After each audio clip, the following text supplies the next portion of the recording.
اللہ تعالیٰ نے خود مثال میں بیان فرمایا ہے کہ زمین ایک جیسی ہے، پانی بھی ان کو ایک ہی دریا سے ملتا ہے، ایک ہی نہر کا ان کو پانی ملتا ہے، لیکن کہیں چمن ہے اور کہیں کانٹے ہیں۔ باغات میں مختلف قسم کے پھل ہیں، پانی ایک، بیج ایک، درخت ایک، لیکن ایک پھل کا ذائقہ ایک ہے، دوسرے پھل کا ذائقہ دوسرا ہے، ان کے ذائقے آپس میں نہیں ملتے۔ اگر نیچر ہے تو ایک ماں باپ کے بچے ایک جیسے ہونے چاہیے، ان کا مزاج سب کا ایک جیسا ہونا چاہیے نا، رنگ بھی ایک جیسا ہونا چاہیے، شکل و شباہت بھی ایک جیسی ہونی چاہیے۔ ماں اور باپ کی سے جو ملنے سے جو پیدا ہوا تیسرا بچہ، اس کی شکل ماں باپ جیسی ہو، اور پھر جو دوسرا بچہ پیدا ہو اس کی شکل بھی اسی طرح کی ہو، تیسرا پیدا ہو اس کی بھی اسی جیسی ہو۔ حالانکہ ہر بچے کی اپنی اپنی شکل ہوتی ہے اور ہر بچہ اپنا مزاج رکھتا ہے، طبیعتیں بھی الگ الگ ہوتی ہیں، کوئی سخت مزاج ہے، کوئی نرم مزاج ہے، کوئی با اخلاق ہے، کوئی بد اخلاق ہے، کوئی گورا ہے، کوئی چٹا ہے۔ ہماری کمپنیاں، ٹویوٹا کمپنی 2-3 سال کے بعد کار کا ایک ماڈل نیا نکالتی ہے، انجن وہی ہوتا ہے، سیٹیں وہی ہوتی ہیں، آئل فلٹر ایک جیسا لگتا ہے، آئل انجن میں وہی پڑتا ہے، صرف بونٹ، لائٹیں، پچھلا بمپر، پچھلی لائٹیں تبدیل کرنے سے ماڈل تبدیل ہو جاتا ہے۔ یہ نیا ماڈل آیا، یہ جو ہے نا 24 کا ماڈل ہے، 25، وہ سالوں کے بعد کمپنیاں ایک ماڈل پیدا کرتی ہیں، اور یہاں لاکھوں انسان، کروڑوں انسان ایک وقت میں دنیا میں رہتے ہیں، کسی کا فنگر دوسرے فنگر سے نہیں ملتا، کسی کی آنکھ کا پردہ دوسرے کی آنکھ سے نہیں ملتا، کسی کے دانت دوسرے کے دانتوں کی تصنع اور بناوٹ سے نہیں ملتے۔ اللہ کے پاس کتنے ماڈل ہیں، اور روزانہ ہزاروں لاکھوں ماڈل نئے آ رہے ہیں۔ کمپنی کو تو سلوٹ مارتے ہیں لوگ، جی ماشاءاللہ کمپنی نے بڑا کمال کر دیا کہ ایک ماڈل نیا دے دیا، اس نے نئے طرز کا ماڈل اس نے دے دیا۔ اور اللہ تبارک و تعالیٰ کی قدرت دیکھیں، اور کسی کو ذہن ہی نہیں آتا اس کی طرف، متوجہ ہی نہیں ہوتے کہ ایک آدمی کے 4 بیٹے ہیں، چاروں بیٹوں کے صرف دانت آپ ملا کر دکھا دیں گے جی ان کے دانت ایک جیسے ہیں، ہر بچے کے دانتوں کا طرز الگ الگ ہوگا، اور آنکھ میں ایک خاص قسم کا پردہ اور روشنی ہے، وہ بھی ہر بچے کے الگ الگ ہوتے ہیں۔ فنگر پرنٹ، ہاتھوں کے جو نشانات ہیں وہ ہر بچے کے الگ ہیں، پیروں کے پرنٹ، فنگر کے، انگلیوں کے جو نشان ہیں یہ الگ الگ ہیں، بلکہ ایک انسان کے فنگر دوسرے انسان سے ملتے ہی نہیں ہیں، لیکن وہاں کسی کی جو ہے توجہ نہیں جاتی، ہمارا ذہن اس طرف نہیں جاتا۔ تو زمین تو وہی زمین ہے، پانی بھی اس میں وہی آ رہا ہے، بیج بھی صدیوں سے وہی چل رہے ہیں، لیکن پھلوں کا ذائقہ الگ، اناج کا ذائقہ الگ۔ ایک جگہ پر گندم کا دانہ موٹا، دوسری جگہ گندم کا دانہ باریک، ایک جگہ کا آم بڑا، دوسری جگہ آم چھوٹا، ایک جگہ کا کیلا 1 کلو کا، دوسری جگہ کیلا جو ہے وہ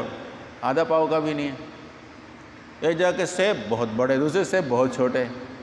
ایک جگہ سیب لال، دوسرے جگہ ہرے، ایک ہی باغ میں دسہری بھی ہے، سرولی بھی ہے، لنگڑا بھی ہے، اپنا اپنا ذائقہ۔ پھر عجیب بات میں آپ کو بتاؤں، ہم نے ٹنڈول عیار کی سائڈ میں ہمارے دوست ہیں باغات والے، انہوں نے ہمیں تجربہ کروایا کہ آپ چلیں ہمارے ساتھ، ایک درخت ہے، ایک ہی درخت کے ایک شاخ سے آم توڑ کر کھایا، دوسری شاخ سے دوسرا آم توڑ کر کھایا، ان کا ذائقہ الگ تھا۔ درخت بھی ایک، صرف شاخ بدل گئی، ایک شاخ سے توڑے ہوئے آم کا ذائقہ دوسرا ہے،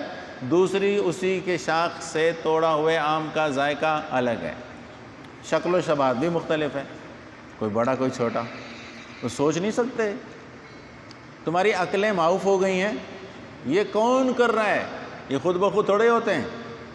یہ خود بخود نہیں ہو رہے، بلکہ اس کے لیے ایک اللہ نے نظام بنایا ہے، اس کو منظم کرنے والی ذات موجود ہے، اس نے یہ کیا ہوا ہے، تو سوچو تو صحیح، تھوڑا فکر غور تو کرنا چاہیے۔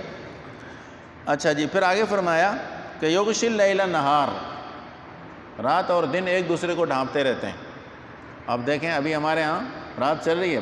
بعض علاقوں میں سورج ابھی نکل رہا ہوگا، بعض علاقوں میں سورج ابھی دوپہر میں ہوگا، بعض علاقوں میں سورج ابھی غروب ہو رہا ہوگا، مختلف، کہیں رات بڑی کہیں رات چھوٹی۔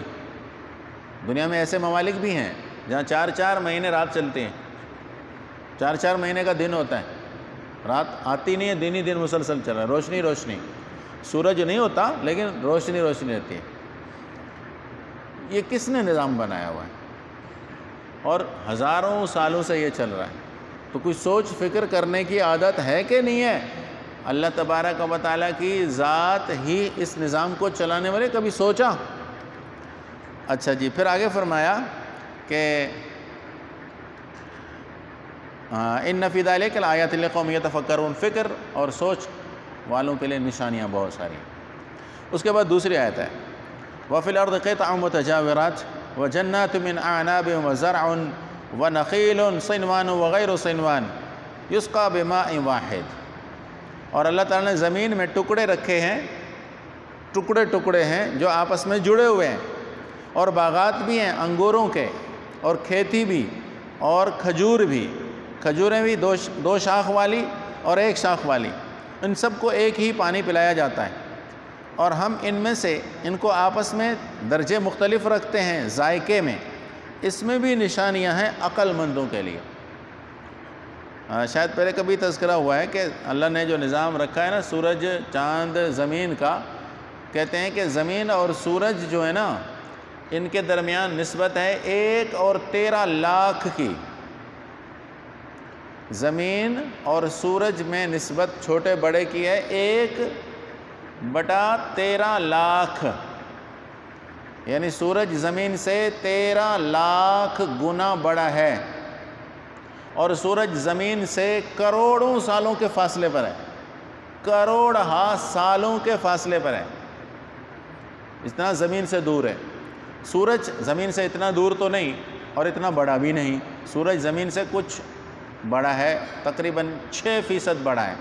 یعنی اگر زمین کے مقابلے میں وہ 6 لاکھ گنا چاند زمین سے بڑا ہے، اور یہ سورج سے جتنا سورج کروڑوں سال دور ہے، کروڑوں کے سے کم چاند جو ہے نا وہ زمین کے قریب ہے، اور زمین سے اگر ہم ان کو دیکھتے ہیں تو ہمیں چھوٹے نظر آتے ہیں، اور اللہ نے ان کو فضا میں معلق کر کے رکھا ہوا ہے، یہ فضا میں چل رہے ہیں، ظاہر ہے ان کے لیے کوئی سپورٹ تو نہیں ہے یہاں سے جو ان کو چلاتی ہو یا اس سپورٹ پر کھڑے ہوئے ہوں، ایسا کچھ بھی نہیں ہے۔ زمین چھوٹا کرہ ہے سورج اور چاند کے مقابلے میں۔ اچھا، اب زمین کی صورتحال یہ ہے کہ اللہ تعالیٰ فرماتے ہیں کہ ہم نے اس میں مختلف ٹکڑے رکھے ہیں، کہیں کی زمین سخت ہے، کہیں کی زمین کل راٹھی سیلاب زدہ، کہیں کی زمین بالکل سخت، کہیں کی بالکل نرم، کہیں کی ریتلی، کہیں بالو، کہیں کھیتی والی زمین، مختلف قسم کی زمین ہے۔